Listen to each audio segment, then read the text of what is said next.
وہ قوم کبھی کامیاب نہیں ہوتی جو گھر میں بیٹھ کر کے مانگ رہی ہے کہ مدد آ جائے، مدد آ جائے۔ اگر ایسی مدد آتی تو میرے نبی صلی اللہ علیہ وسلم 313 کو لے کر بدر تک نہیں جاتے، وہ مدینے میں بیٹھ کر دعا کرتے تو اللہ مشرکین کو ویسے ہی ہلاک کر دیتا۔ اگر نبی پاک صلی اللہ علیہ وسلم مسجد نبوی سے ہاتھ اٹھا دیتے، احد کے سارے مشرکین ویسے ہی مر جاتے۔ میرے نبی اپنے گھر سے نکلے، صحابہ اپنے گھر سے نکلے، میدانوں میں آئے اور اپنی طاقت و قوت کا استعمال کیا، اس لیے کہ یہ امت کو بتانے کے لیے کہ امت کا مزاج ایسا نہ ہو کہ کچھ بھی مصیبت آئی فاتحہ دلایا، دعا کیا، اللہ اس کے منہ میں کیڑے پڑ جائیں اور اس کو ایسا ہو جائے، اس کو ایسا ہو جائے، چادر اوڑھ کے سو گیا۔ آ گیا عین لڑائی میں گر وقت نماز، قبلہ رو ہو کے زمیں بوس ہوئی قوم حجاز، ایک ہی صف میں کھڑے ہو گئے محمود و ایاز، نہ کوئی بندہ رہا نہ کوئی بندہ نواز۔ یہ اسلام کی خصوصیت ہے میرے عزیزو، اور اس خصوصیت کو ہمیشہ قائم رکھنا ہے۔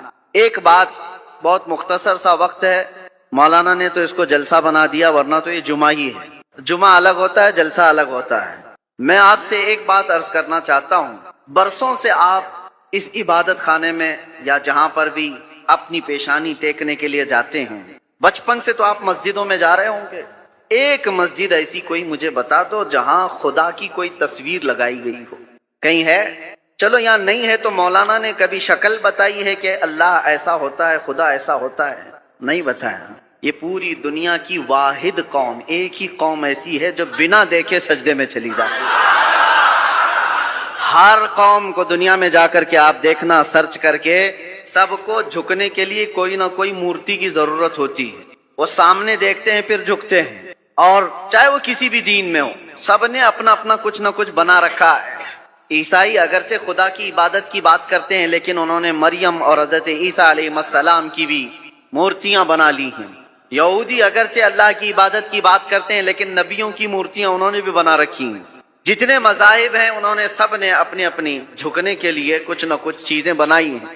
یہ پوری دنیا میں ایک ہی قوم ہے، ایک ہی قوم ہے۔ اسی لیے تو میں عرض کرتا ہوں میرے عزیزو، اللہ تبارک و تعالیٰ نے ہماری اور تمہاری فضیلت میں قرآن کی شروع کی آیتوں میں فرمایا یؤمنون بالغیب، یہ وہ لوگ ہیں جو غیب پر ایمان رکھتے ہیں۔ آج تک ہم نے اللہ کو دیکھا نہیں، اور لوگ یہ تانا مارتے ہیں کچھ، آپ ان مسجدوں میں آئے، کبھی خدا کی تصویر نہیں دیکھی، کبھی خدا کا کوئی چہرہ، کوئی اس کا آکار نہیں دیکھا اور نہیں سنا ہے، اور ہم بنا بھی نہیں سکتے۔ جو آنکھوں میں آ گیا وہ خدا نہیں ہو سکتا، بات سمجھ کے چلو۔ جو نظروں میں آ گیا وہ خدا نہیں ہو سکتا، خدا کسی چیز میں سما نہیں سکتا، وہ محیط نہیں ہے۔ اب دوسری بات، یہاں تک تمہاری زندگی باقی ہے۔ دوسری ایک بات، جب بھی آپ مسجدوں میں جاتے ہیں، امام صاحب سے کیا قرات سنتے ہیں؟ فجر میں، مغرب میں، عشاء میں تو بلند آواز سے قرات ہوتی ہے، سن تو لیتے ہوں، جمعہ میں بھی ہوتی ہے۔ جب بھی آپ آتے ہیں، رکعت باندھنے کے بعد امام جو ہے پہلے کیا پڑھتا ہے؟ الحمدللہ ہی پڑھتا ہے نا، سورہ فاتحہ ہی پڑھتا ہے، الحمدللہ رب العالمین، سب خاموشی سے سنتے، سالوں سے سنتے آ رہے ہیں، سالوں سے۔ تو کبھی آج تک ایک مقتدی جو امام کے پائجامے کے پیچھے تو لگا رہتا ہے، امام کی ناڑی کہاں بندھی ہے وہ تو دیکھتا رہتا ہے، امام کہاں جا رہا ہے کہاں نہیں یہ تو دیکھتا رہتا ہے، ایک بار بھی کوئی مقتدی آ کر کے نہیں کہا کہ بہت پرانی ہو گئی سورہ، کوئی نہیں تو پڑھو؟ کبھی کہا کسی نے؟ بلکہ حالت یہ ہے، کوئی نہیں کہتا امام سے کہ کیا مولانا ہر دن تو سورہ فاتحہ پڑھتے ہی ہو، ہر دن سورہ فاتحہ پڑھتے ہو؟ کوئی نہیں کہا کہ یہ پرانی ہو گئی، نیا کچھ لے کے آؤ، نہیں، بلکہ اگر امام نیا کرنے کی کوشش کرے تو قوم اس کو سیدھا کر دے گی۔ وہی پڑھو جو میرے نبی نے پڑھا ہے، وہی پڑھو۔ کیوں؟ آج تک کوئی بھی چیز جب ہم دیکھتے ہیں کنٹینیو، بریانی 4 دن کنٹینیو نہیں کھائی جا سکتی، 5 دن روز دال چاول بھی نہیں چلتا۔ انسان کی طبیعت ایسی ہے کہ ہر چیز اس کو بدل بدل کر کے چاہیے، نہیں چاہیے، لیکن اس میں کبھی نیا کا تصور بھی نہیں آتا۔ کیوں؟ ایک یہ چیز۔ دوسری چیز میں نے بتایا، مسجدوں میں ہمارے قرآن وہی ہے، سورہ فاتحہ سے شروع کرتا ہے امام، اس کے بعد چاہے قرآن میں کہیں سے بھی پڑھے، سورہ فاتحہ تو پڑھتا ہے، لیکن کسی مقتدی کو آج تک اس بات پر کوئی شکایت نہیں ہے۔ تیسری ایک اور چیز، تمہارا کلمہ کیا ہے؟ لا الہ الا اللہ محمد رسول اللہ، ایک کلمہ ہے۔ تمہارے باپ کا کلمہ کیا تھا؟ اور دادا کا کلمہ کیا تھا؟